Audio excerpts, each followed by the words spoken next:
সর্বশেষ যে ব্যক্তি জাহান্নাম থেকে মুক্তি লাভ করবেন তাকে আল্লাহ পাক বলবেন, ফেরেশতাদেরকে বলবেন, ও আমার ফেরেশতা, আমার এই বান্দাকে জান্নাত জাহান্নামের মাঝখানে রেখে দাও।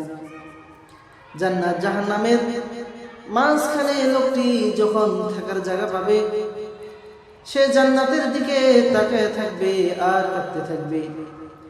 আল্লাহ পাক বলবেন, বান্দারে, যুগের পর যুগ জাহান্নামে কেঁদেছো, আমি রব্বুল আলামিন তোমাকে জাহান্নাম মাফ করে দিয়া জান্নাত জাহান্নামের মাঝখানে রেখে দিয়েছি, আযাব থেকে তো এখন বাঁচে গেছি, এখন কান্দো কেন? লোকটি বলবেন, রব্বুল আলামিন, কান্দি এই কারণে, জাহান্নাম থেকে মাফ করে দিয়েছো, তোমার শুকর আদায় করি। কিন্তু জান্নাত তো আমার কপালে নাই, কিসমতে নাই। কিন্তু জান্নাত তো আমি এখান থেকে দেখতে পাচ্ছি, জান্নাতের সুঘ্রাণ আমার নাকি আসতেছে, উপায় নেই যাওয়ার। তুমি যদি মেহেরবানি করে জান্নাতের দরজার কাছে একটু দাঁড় করাই দিতা, প্রাণ ভরে তোমার জান্নাতের দৃশ্য একটু দেখতাম। আল্লাহ পাক তার আরজু কবুল করবেন এবং ফেরেশতাদেরকে বলবেন, ও আমার ফেরেশতারা, আমার এই বান্দাকে জান্নাতের দরজার কাছে দাঁড় করাই দিন।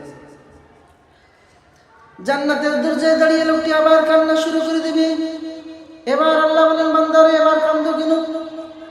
লোকটি বলবেন, রব্বুল আলামিন, জান্নাতের এই দরজায় দাঁড়াইয়া জান্নাতের অফুরন্ত নিয়ামত কিছু ভালো করে দেখতে পারি না, শুধু অল্প জায়গা দেখি। তুমি যদি মেহেরবানি করে জান্নাতের মাঝখানে দাঁড় করাই দিতা, চতুর্দিকে তাকাইয়া তাকাইয়া দেখা করে যারা ঠান্ডা বানাইতাম, তবে আমি ওয়াদা করি জান্নাতের কোনো নাজ নিয়ামত, কোনো ফল আমি খাবো না, ছুঁবো না। একটিবার মেহেরবানি করে জান্নাতের মাঝখানে দাঁড়াবার ব্যবস্থা করে দাও। আল্লাহর নবী বিশ্ব নবী বলেন, জান্নাতের মাঝখানে দাঁড়িয়ে লোকটি আগের চেয়ে আরো চিৎকার মেরে কাঁদতে থাকবে। আল্লাহ পাক ডাক দিয়ে বলবেন, বান্দারে, কি হলো তোর? জান্নাতের দরজার কাছে আসতেছে, শুয়ে দিলাম। এরপর জান্নাতের মাঝখানে আসতে চাইছো, এখানে এনে দিলাম, এবার কান্দো কেন?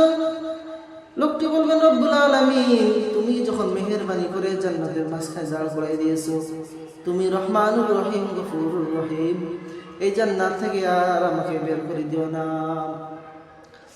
তখন আল্লাহ তাআলা বলবেন, বান্দারে, আমার এই জান্নাত কি তোর খুব পছন্দ হয়েছে নাকি? লোকটি বলবেন, রব্বুল আলামিন, কলিজা ঠান্ডা হয়ে গেছে, ভাবতে পারিনি জান্নাত এত সুন্দর। আবার আল্লাহ বলবেন, বান্দারে, এরকম একটা নয়, দুইটা নয়, এরকম 10 দুনিয়া পরিমাণ জান্নাত